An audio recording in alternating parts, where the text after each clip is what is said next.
수요 예배에 나온 성도님들을 환영합니다.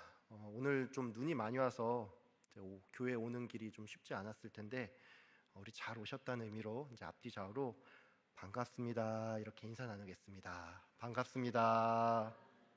네, 한 번만 더 인사할까요? 예, 반갑습니다. 한 번 더 할게요. 반갑습니다. 반갑습니다. 예, 감사합니다. 예, 오늘은 보고 들은 것을 말하지 아니할 수 없다라는 제목으로 함께 말씀을 나누도록 하겠습니다. 우리가 한 달 전부터 해서 이제 사도행전을 좀 보고 있죠. 지난주에 우리는 이 성전 미문에서 구걸하던 안진뱅이를 베드로와 요한이 발견을 하고 또 그를 예수님의 이름으로 일으킨 장면을 살펴봤습니다. 베드로는 이 이적을 베푼 후에 솔로몬 행각에서 백성들에게 설교를 하면서 예수 그리스도를 전파를 했는데 오늘은 그 이후의 장면을 좀 보도록 하겠습니다. 사도들이 백성을 향해서 예수님이 어떤 분인지를 가르치고 있을 때 제사장과 성전 맡은 자 또 사두개인들이 그 자리에 이르렀습니다.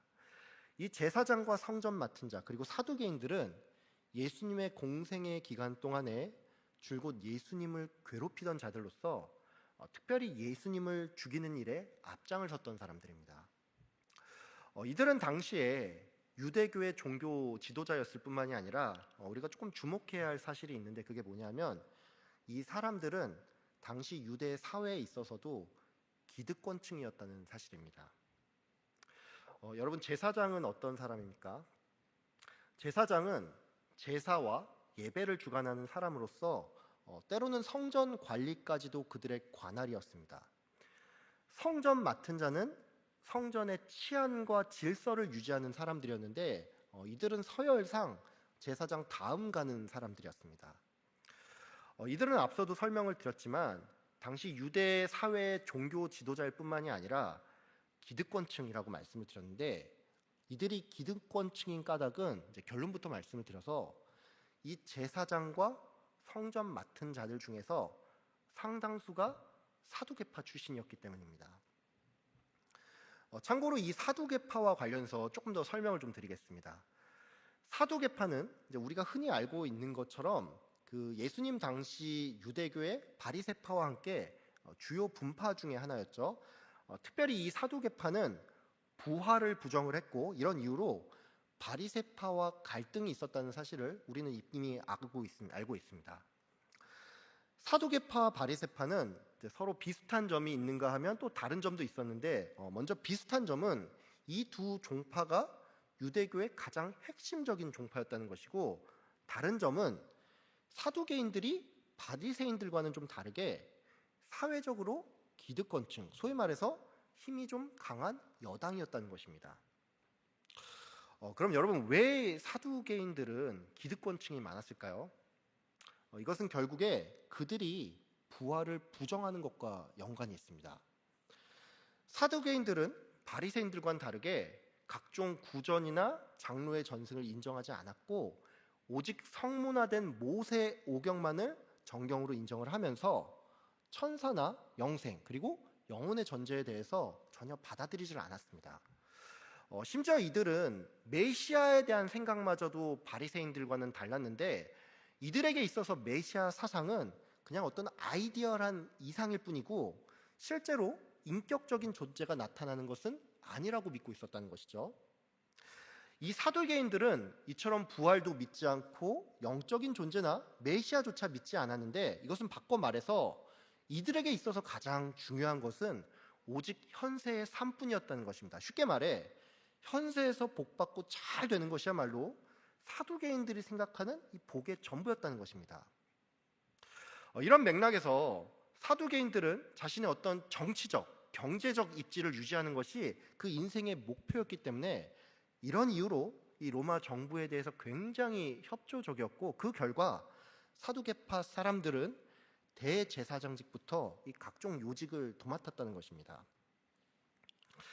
제사장과 성전 맡은 자 그리고 사두개인들은 사도들이 전하는 말을 굉장히 싫어한 나머지 이들을 잡아서 가뒀는데 제가 본문 2절과 3절을 좀 읽겠습니다.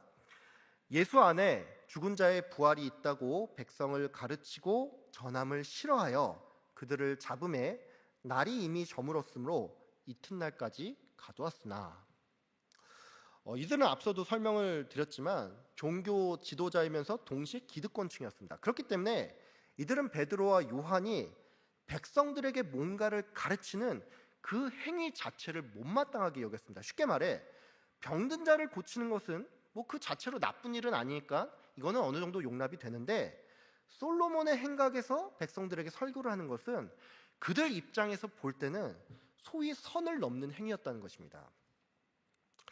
제사장 입장에서 베드로의 설교는 납득하기 어려운 것이었습니다. 왜냐하면 이들은 제사와 예배를 주관하는 사람들로서 이들 기준에서 볼 때 백성들에게 뭔가를 가르칠 수 있는 사람은 서기관이나 랍비여야 하는데, 갑자기 웬 사도라는 사람들이 나타나서 백성들에게 뭔가를 가르치고 있으니까 이건 마치 요즘 말로 하면 이 교회 강단에 신대원도 나오지 않은 사람이 자기가 계룡산에서 수행을 하다가 예수님을 만났다라고 하면서 이 정통 교리와는 전혀 맞지 않는 얘기를 하는데, 문제는 이 사람의 말이 너무나 유창하다 보니까 사람들이 죄에다 혹하고 있으니 이게 이들 입장에서는 기가 막힐 노릇이라는 것입니다.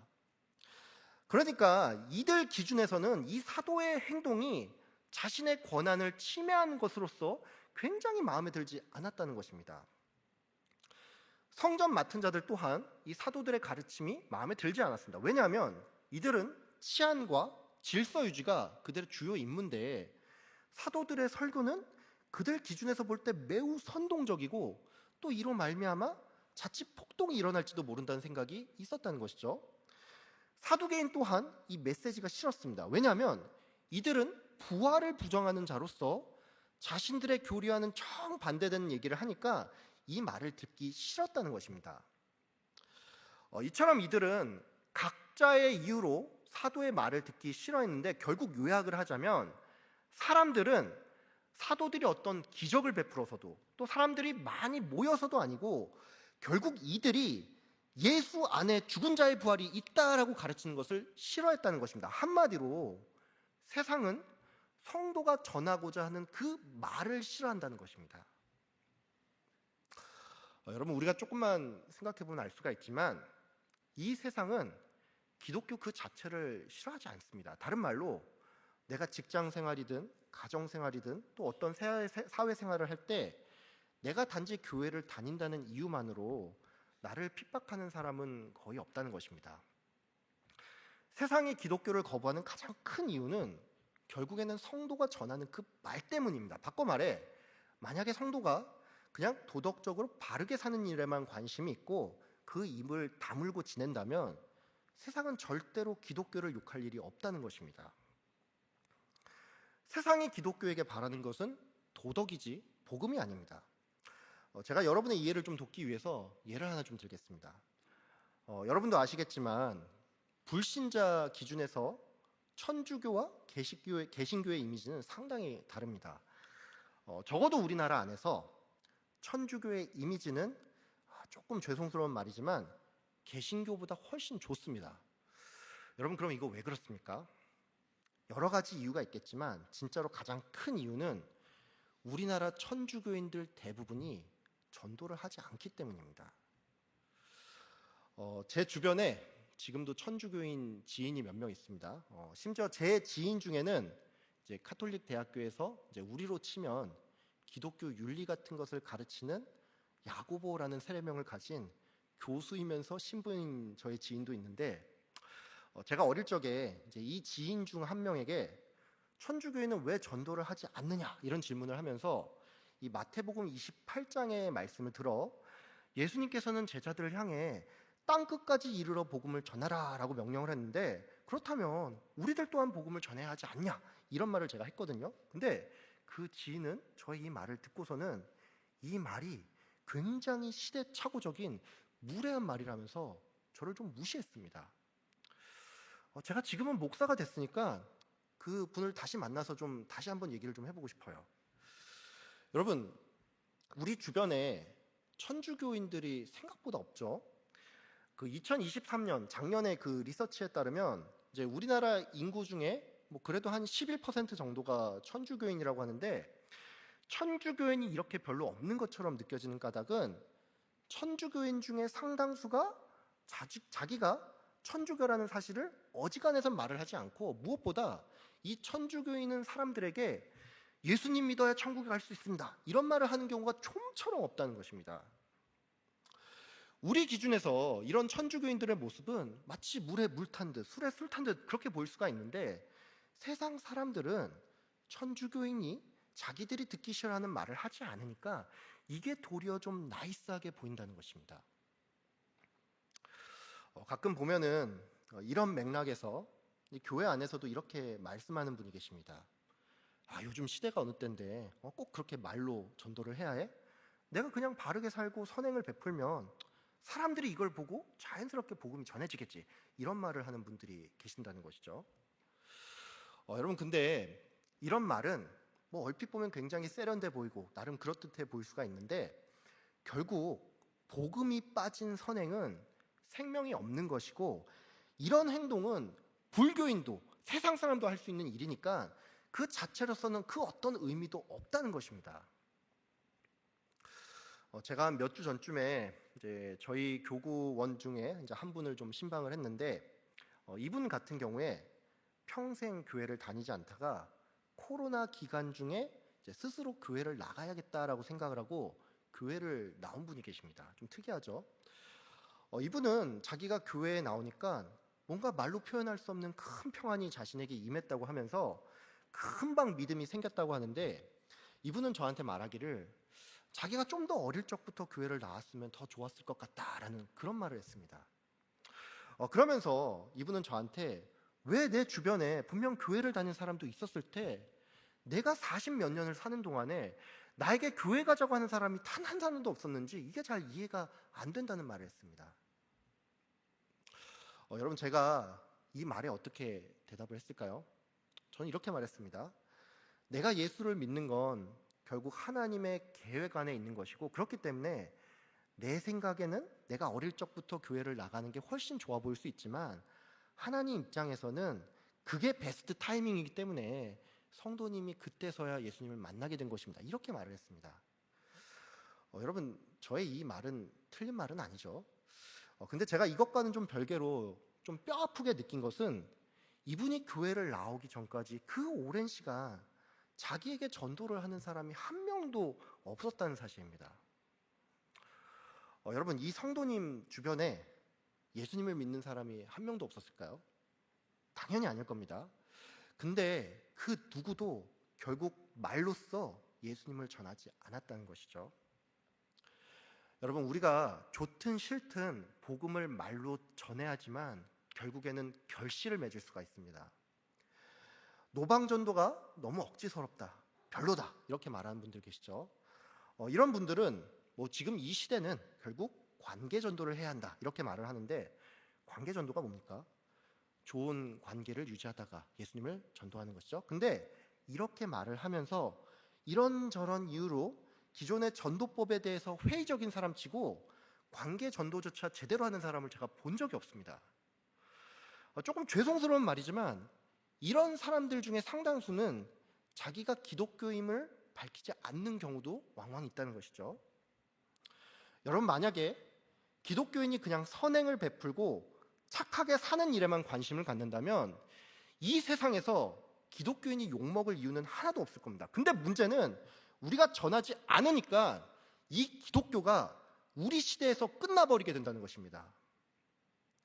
사도들과 베드로가 복음을 전했을 때 수없이 많은 사람들이 예수님을 믿었습니다. 근데 동시에 극렬한 반대 또한 있었죠. 여러분, 복음이란 원래 그런 것입니다. 예수의 복음은 진짜이기 때문에, 즉 이 복음을 듣는 사람은 생명이냐 죽음이냐 이것을 선택하는 문제를 경험할 수밖에 없고, 기존에 내가 믿었던 모든 것이 무너지는 일대 지각 변동이 일어나기 때문에 극렬한 반대가 있든지 격렬한 환영이 있든지 둘 중 하나가 나타난다는 것입니다. 여러분, 그런 의미에서 우리는 선택을 해야 합니다. 굉장히 젠틀하고 나이스해 보이지만 아무 생명도 전하지 못하는 그냥 좋은 사람으로 남을지, 아니면 세상 사람들에게 좀 불편함을 안겨주지만 생명을 전하는 진짜 성도로 남을지 결정해야 합니다. 저는 바라기는 여러분 모두가 이 베드로와 요한이 안진뱅이를 일으킨 후에 거기서 멈추지 않고 예수를 전하는 자리로 나갔던 것처럼 여러분들 또한 여러분의 입술로서 예수님을 전하는 일에 힘쓰시는 여러분들 다 되기를 바랍니다. 이제 3절 이유를 좀 보겠습니다. 제사장들과 상점 맡은 자 그리고 사두개인들은 사도들을 가두었지만 그럼에도 불구하고 이 예수님을 믿는 자들이 점점 늘어났고 그 결과로 그 믿는 자 중에 남자의 수만 5천이 됐습니다. 이 남자의 수가 5천이라는 말은 뭐 이게 얼마나 큰 수인지 감이 안 올 수가 있는데 당시 기준으로 남자만 5천이라는 말은 이 어린 자녀들과 여자의 수까지 대략 2만 명 이상의 사람들이 예수님을 믿게 됐다는 말입니다. 이 2만 명 이상의 사람들이 예수를 믿게 됐다는 사실은 분명히 유대교 지도자들에게 있어서 굉장히 충격적인 일이었을 겁니다. 예수님 당시 예루살렘의 인구는 뭐 대략 8만에서 10만 정도로 추산이 되는데 그러니까 이게 무슨 말이냐면 예수님이 승천한 뒤에 사도들이 복음을 전하기 시작했고 불과 얼마 지나지 않아서 이 예루살렘 인구의 총 4분의 1 이상이 유대교에서 기독교로 개종을 했다는 겁니다. 그러니까 유대교 지도자들 입장에서는 이것은 너무나도 급격한 변화이기 때문에 이들은 공회를 열어서 이 일을 최대한 빠르게 처리할 필요가 있었단 말이죠. 제가 본문 5절부터 7절까지를 좀 읽겠습니다. 이튿날 관리들과 장로들과 서기관들이 예루살렘에 모였는데 대제사장 안나스와 가야바와 요한과 알렉산더와 및 대제사장의 문중이 다 참여하여 사도들을 가운데 세우고 묻되 너희가 무슨 권세와 누구의 이름으로 이 일을 행하였느냐. 대제사장과 장로들 그리고 서기관들은 이 산헤드린 공회의 멤버들을 의미하는데 이들은 예루살렘에 모여서 사도들을 삥 둘러 앉은 채 그들을 가운데 세우고 이들을 몰아세웠습니다. 이 멤버 중에는 대제사장인 안나스와 가야바가 있었는데 어디서 들은 이름이죠. 이 사람들은 과거에 재판을 열어서 예수님을 정죄했던 인물이었습니다. 대제사장과 그 문중은 사도들을 향해서 너희가 무슨 권세와 누구의 이름으로 이 일을 행했냐라고 질문했는데 참고로 마태복음 21장에도 보면은 이와 비슷한 장면이 나온다는 것을 알 수가 있습니다. 예수님께서 성전에서 가르칠 때 역시나 대제사장들과 장로들이 나와서 네가 무슨 권위로 이 일을 하느냐 이렇게 묻는 장면이 나오죠. 여러분 그러면 이 산헤드린 공회는 왜 사도들에게 이 동일한 질문을 한 걸까요? 정말로 사도의 대답을 듣기 위해서 이 같은 질문을 한 걸까요? 당연히 아니겠죠. 우리도 가끔 그렇지만 우리가 뭔가 답을 정해놓고 질문을 할 때가 있습니다. 예를 들어서 야, 너 누가 그런 짓 하라고 했어? 뭐 이런 말을 한다든지 역시나 비슷한 맥락에서 너 나한테 대체 왜 그래? 뭐 이런 질문을 우리가 할 때도 있는데 이런 질문은 질문이라기보다는 네가 그런 행동을 해서는 안 된다라는 의미를 가지고 있죠. 실제로 오늘 이 본문도 이제 헬라어 본문을 직역을 하면 그 의미가 더욱 확실히 드러납니다. 한글 성경은 너희가 무슨 권세와 누구의 이름으로 이 일을 행했냐라고 나와 있는데 실제 헬라어는 너희를 의미하는 이 휘메이스라는 단어가 문장의 가장 마지막에 들어갑니다. 그러니까 이 원문을 우리가 좀 더 와닿게 번역을 하자면 무슨 권세와 누구의 이름으로 이런 일을 행했냐 너희 따위가 이 말이라는 것이죠. 앞서 말씀을 드렸지만 이 유대교 지도자들은 사도들이 설교를 하는 그 행위 자체를 못마땅하게 여겼습니다. 쉽게 말해서 너희 같은 촌놈이 감히 여기가 어디라고 설교를 해? 뭐 이 같은 경멸의 의미를 가지고서 이 같은 질문을 던졌다는 것이죠. 산헤드린 공회는 또한 애초부터 비난과 정죄의 목적을 가지고서 무슨 권세와 누구의 이름으로 이 일을 행했는지 질문했습니다. 먼저 무슨 권세로라는 이 말은 직역을 하면 어떤 종류의 능력으로 이 일을 행했냐입니다. 그러니까 이게 무슨 말이냐면 산헤드린 공회는 사도들이 어떤 마술적인 힘이나 그 악령의 힘을 근거로 이적을 베풀었다라고 생각을 하고 이러한 나쁜 저희를 가지고서 질문을 했다는 것입니다. 또한 이들은 누구의 이름으로 이 일을 행했냐라고 질문을 했는데 이것도 역시나 정죄의 목적이 담겨 있다고 할 수가 있습니다. 사내들인 공회는 만약 사도들이 하나님의 이름으로 이 일을 행했다라고 하면 그 즉시 너희가 지금 하나님을 망령되이 일컫는다라고 하면서 이들을 정죄할 생각이었습니다. 또한 이들은 사도들이 예수의 이름으로 이 일을 행했다라고 대답을 하면 어디서 그런 불경스러운 이름을 말하냐면서 애초부터 정죄의 목적을 가지고서 이 질문을 던졌다는 것이죠. 즉 이들은 처음부터 사도들의 대답을 듣기 위해서 질문한 게 아니라 사도들을 경멸하고 비난하고 정죄할 목적으로서 이 같은 질문을 던졌다는 것입니다. 베드로는 이들의 악의가 담긴 질문에 성령으로 담대하게 말했는데 우리 본문 8절부터 12절까지를 이제 함께 교독을 좀 하도록 하겠습니다. 제가 먼저 이제 8절을 좀 읽겠습니다. 이에 베드로가 성령이 충만하여 이르되 백성의 관리들과 장로들아 만일 병자에게 행한 착한 일에 대하여 이 사람이 어떻게 구원을 받았느냐고 오늘 우리에게 질문한다면 너희와 모든 이스라엘 백성들은 알라. 너희가 십자가에 못 박고 하나님이 죽은 자 가운데서 살리신 나사렛 예수 그리스도의 이름으로 이 사람이 건강하게 되어 너희 앞에 섰느니라.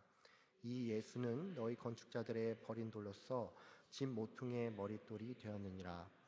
다른 이로서는 구원을 받을 수 없느니 천하 사람 중에 구원을 받을 만한 다른 이름을 우리에게 주신 일이 없음이라 하였더라. 베드로는 성령 충만하여서 이 유대교 지도자들에게 말을 했습니다. 베드로가 이렇게 성령 충만해서 말할 수 있다는 까닭은 물론 베드로 한 개인이 성령 충만을 위해서 늘 간구했던 탓도 있겠지만 결국 그가 이렇게 말할 수 있던 까닭은 이것이 예수님께서 그가 살아 생전에 제자들에게 하신 약속의 말씀이기 때문입니다.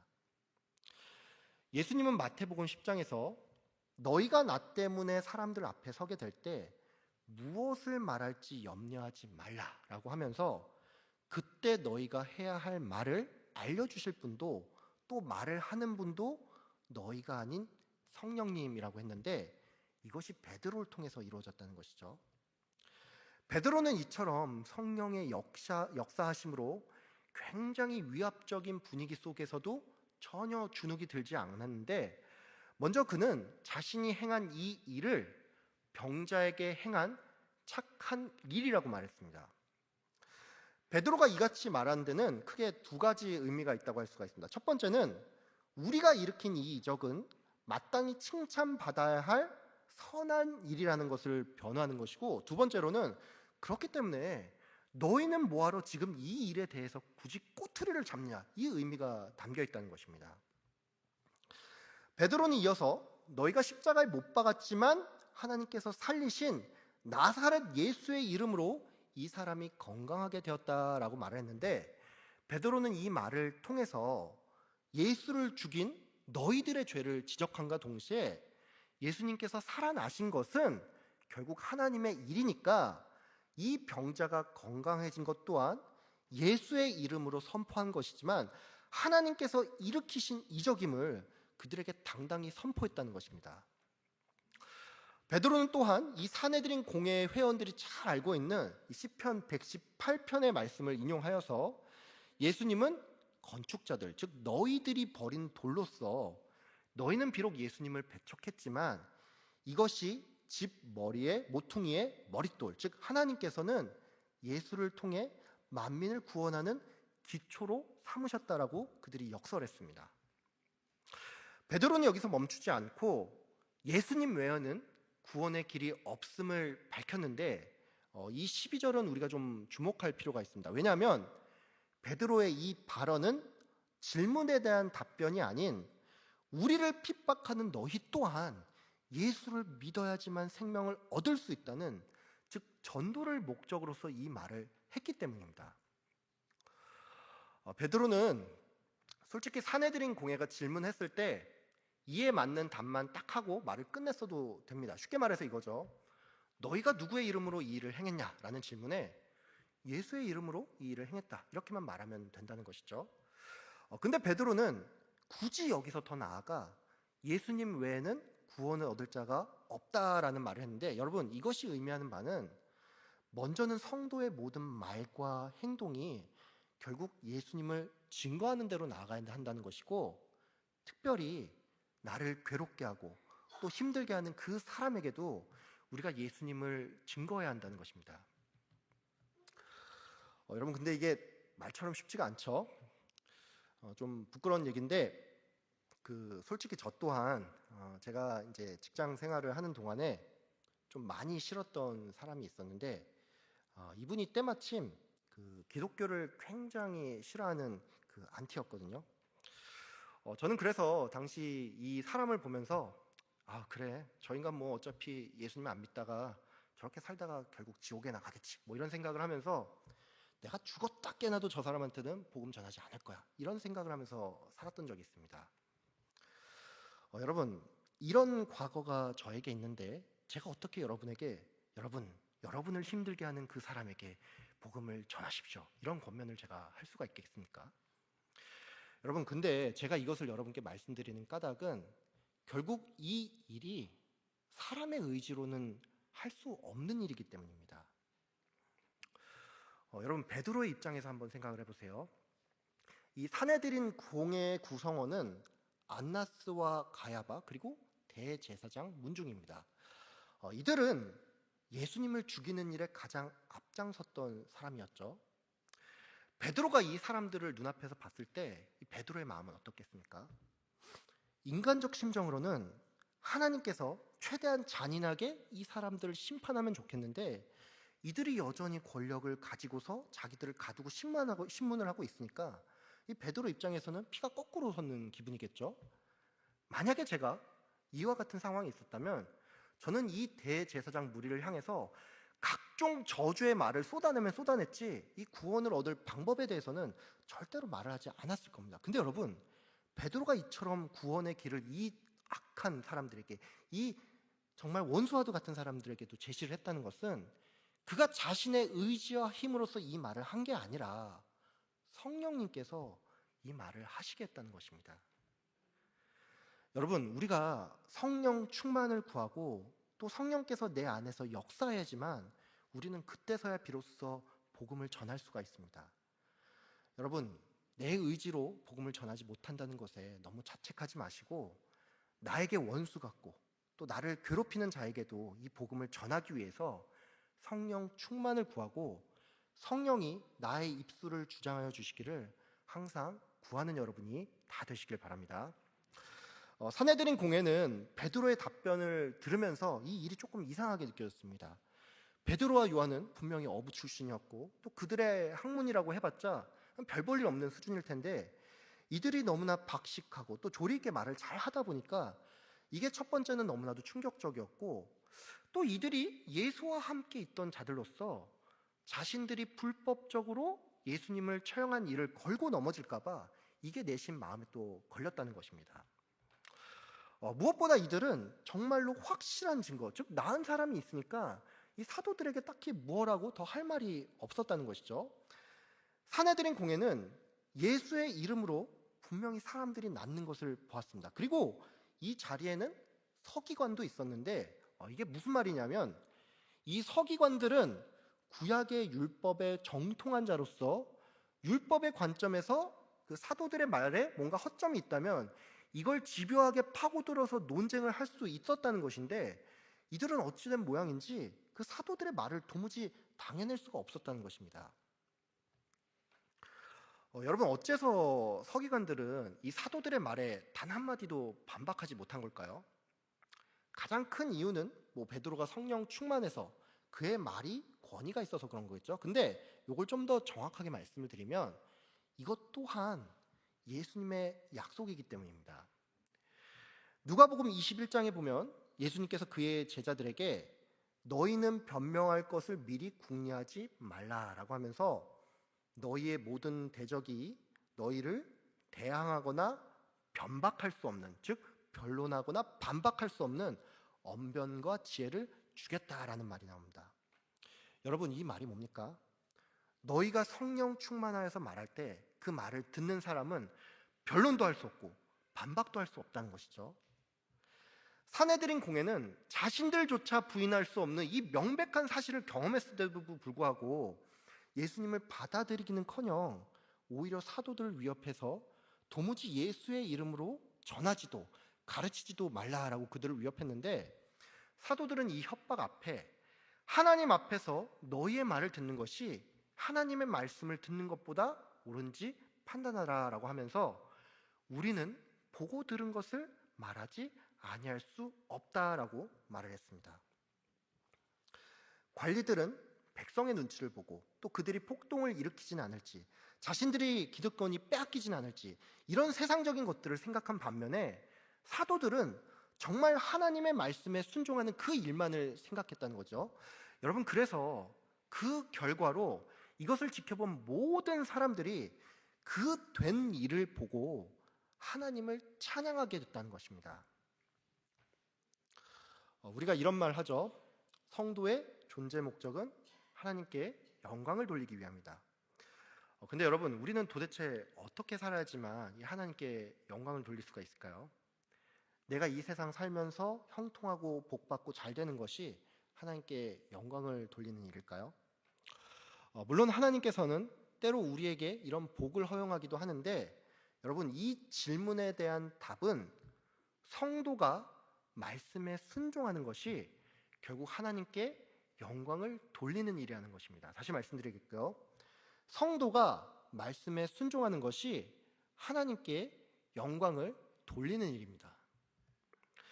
사두개인의 믿음은 신앙 생활이 아닌 종교 생활이었습니다. 문제는 우리 안에도 이런 부분이 없는지를 점검해야 한다는 것입니다. 다른 말로 내가 지금 무속신앙의 그런 마인드를 가지고서 나의 복을 위해서 예수님을 믿지는 않는지 우리가 돌아봐야 한다는 것입니다. 여러분, 예수님은 우리에게 나를 따르려는 자는 자기를 부인하고 자기 십자가를 지고 나를 따라야 한다라고 말을 했습니다. 사도 바울은 또한 그가 가장 사랑하는 디모데에게 복음과 함께 고난을 받으라라고 말을 했다는 것이죠. 여러분, 그렇습니다. 우리가 말로는 하나님께 영광을 외치는데 고난받는 것도 책임지는 것도 싫고 그냥 나의 안위를 위해서 예수님을 믿는다면 이건 신앙생활이 아닌 그냥 종교생활이 된다는 것입니다. 여러분, 하나님께 정말로 영광을 돌리기 위해서라도 말씀에 먼저 순종하는 여러분이 다 되시길 바랍니다. 마지막으로 여러분, 우리가 오늘 본문을 통해서 말로써 복음을 전하고 또 성령의 능력을 힘입어서 나에게 원수 같은 사람들에게도 복음을 전해야 한다라고 배웠죠. 근데 여러분, 이 복음 전하는 일을 위해서 가장 먼저 선행되어야 할 것은 성도가 말씀을 보고 듣는 일에 힘써야 한다는 것입니다. 오늘 본문 20절에 보면 이 사도들이 사내들인 공회를 향해서 우리는 보고 들은 것을 말하지 아니할 수 없다라고 말하는 장면이 나오죠. 여러분, 사도들의 이 말이 뭡니까?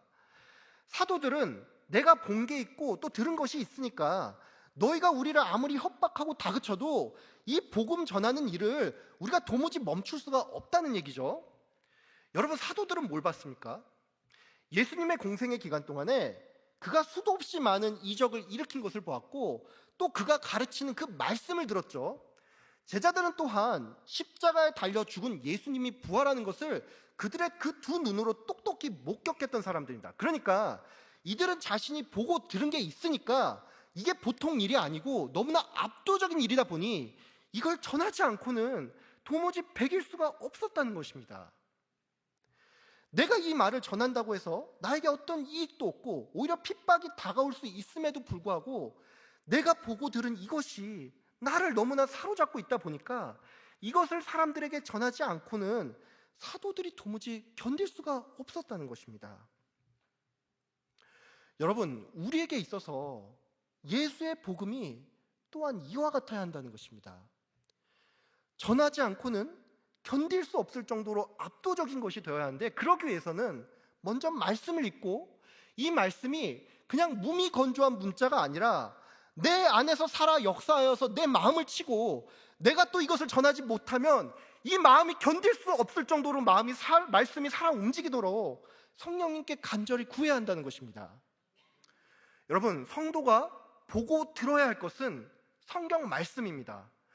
죽어가는 영혼에게 있어 꼭 필요한 것은 성경 말씀입니다. 이 성경 말씀은 인간의 말이 아닌 하나님의 살아있는 말씀입니다. 예수님께서는 또한 우리에게 너희가 성경에서 영생을 얻는 줄을 생각하고 성경을 연구하거니와 이 성경이 곧 나에 대하여 증언한다라고 말씀했습니다.